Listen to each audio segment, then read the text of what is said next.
Good evening. We have with us today, sitting right with us here, Mr. Robert Buckland, the local Member of Parliament. And I would like to welcome the Honourable Member of Parliament on News Goenka on behalf of all of us here, and especially the Goan community, who would like to hear a lot from him. Unfortunately, during the Goan Summer Festival, we did manage to get hold of him and managed to get some of his few words of his, but due to the system failure, we could not upload it, and that's how the thing went. I would also like to apologize him for the problem that took place. It was unfortunately beyond our control, and as such, we have decided to talk to him now and to have his say in all whatever is going on, and of the Goan community in general. Mr. Robert Buckland, welcome to our website known as Nis Goenka, and the Goan community too would like to welcome you, I'm sure of it. Well, thank you. It's a pleasure to be here. Good to see you again. Welcome, Mr. Robert Buckland. Welcome to Nis Goenka website, and I'm sorry for what happened last time. Unfortunately, we had to take your time now today to get this from you. See, as we proceed, let me straight away come to the main point first. Is what do you think about of the Goan community in general in Swindon? Well, the Goan community has been a growing and vibrant part of Swindon life now for a number of years, and the contribution that's being made by Goan families to our social life and also to our working life here in the town is very, very important. And I was delighted to join you on the Goan Summer Festival. It was beautiful weather just like this, to have a wonderful day of Goan culture, Goan music, and most importantly Goan food, which is always a great pleasure for me to enjoy when I'm with all my friends in the Goan community. Did you try anything of the food, any speciality? Oh yes, I mean I always particularly like the samosas. I think the Goan samosas are the best. Yes, I remember you saying so. Very much so, and I had a wonderful day. I was well looked after. The committee here, the association, really looked after me well, and it's a great pleasure to have joined them on what I thought was a very successful day. How long have you been in acquaintance with the Goan community? Well, I've been working both as an MP and as a candidate here for my Conservative Party for 10 years, so I've been helping and dealing with Goan families for all that period, and throughout that time I've always been struck by the hard work that Goan people do in our town, working in the health service, working in local businesses, running businesses of their own, and the ambition that Goan families have for their children and their grandchildren to do well and to make a success of their lives here in the UK. It's great, it's a welcome contribution to our community, and long may it continue. Do you find them cooperative, and are they adapting to your British culture, or are they just going out of way?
Mr. Buckland, now we see a lot of Goan influx in UK, especially to Swindon.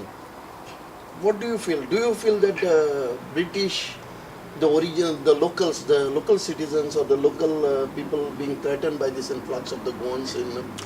I don't think people should feel threatened.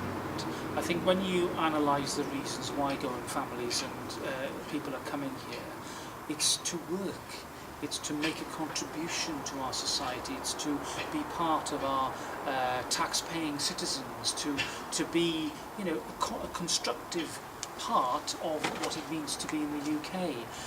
It's not a question of people coming here to be a burden. It's not a question of people coming here to be a problem. It's a question of people who want to come here to be a positive part of our community. And as long as that remains the case, and I see no reason why it shouldn't, then there should be a good welcome for Goan families. In other words, Goans are no obstacles to your paths or to the people, local people here?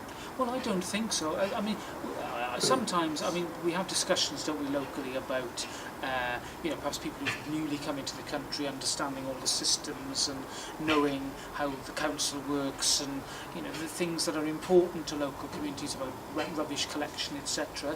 And as long as community leaders in the community can help make sure that integration is taking place across the piece, then the sort of tensions that you quite rightly worry about, I think will be very much at a minimum. You know, I'm very proud of Swindon. I think Swindon is, it's not just a tolerant community, it's a very accepting and embracing community. Yes. When you come to Swindon, if you're prepared to be part of Swindon life, then you'll be welcomed. And that's a great thing about our town. That's nice to hear from you.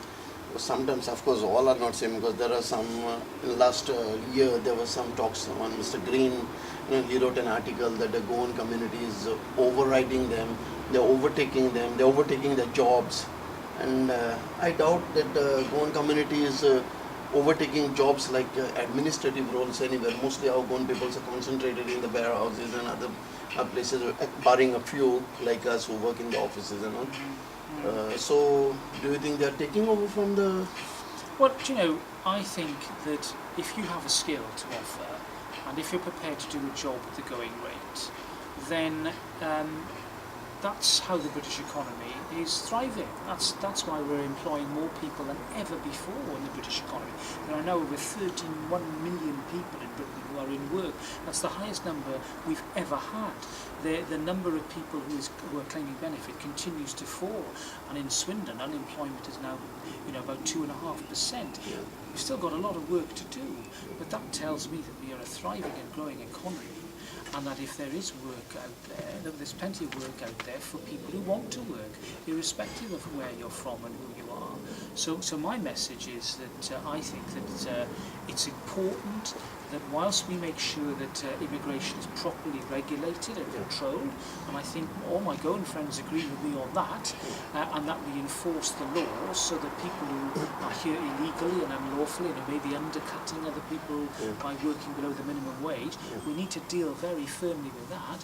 But at the same time, for the vast majority of people who are here legally and lawfully and doing work, then we should be as welcoming as possible. As far as politics are concerned, politics are everywhere the same, but I know UK, the United Kingdom, is the world's best democracy in the world, as far as my knowledge is concerned. And I'm sure that from what I've been here for 5 years, last 5 years, and I've seen that I've never seen a democracy as good as this anywhere in the world. I've been to many parts of the world, including the United States, but I've never seen a democracy as good as this. Now, back in Goa, we have governments, as I'm sure. What do you think those governments, is it due to the bad functioning of the Goan governments, which are known for corruption and all, that the Goans are opting to come over to a proper place, because Goa was much more westernized and is much more westernized due to the Portuguese rule in Goa? Well, I'm very much aware of the distinct history of Goa and how it achieved independence at a later stage from the rest of India. Yes. I don't think it would be right of me to pass specific comments about the government in Goa. What I would say is that in the UK we welcome honest citizens. We welcome people who want to live in countries where they know that they can work in a way that is not corrupt, and where their taxes are paid into the system and used for public services, and where they can earn a decent wage in an honest way. That's the sort of country I'd like to think we represent.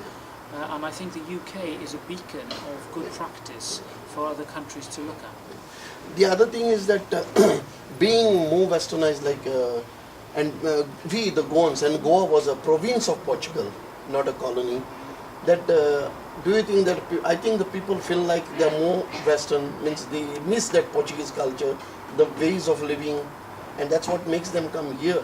Well, inevitably so. I mean, the history of the Roman Catholic Church, its influence in Goa, and the strong links with Europe, and the fact that the British Raj was in the rest of India for the best part of 200 years, means that the links between the South Asian continent and Britain are always going to be strong, and we should be very proud of that. It's a great shared history, and all the things that have been brought into the UK, all the culinary influences